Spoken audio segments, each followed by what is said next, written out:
One last thing tonight. I read something this morning that really made me think about social distancing. Without question, it must be done to prevent this pandemic from getting worse.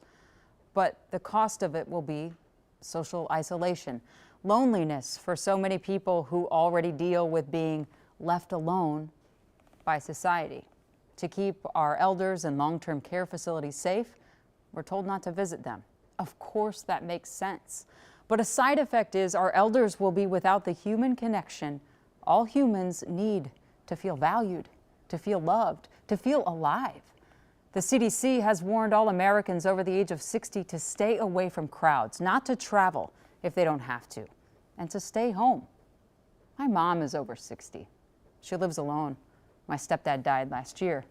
Her social distance will mean total social isolation. And she would join 43% of older adults who already say they feel lonely. Loneliness, of course, is not the threat right now. A coronavirus pandemic is. But loneliness will be a heartbreaking consequence of all of this over the next several weeks, maybe months. So what can we do? Maybe it's time to make time to FaceTime your mom, to write your grandfather that letter, to use social media as a means of lifting each other up, not tearing each other down.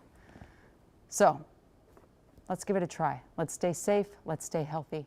Thanks for joining us. Good night.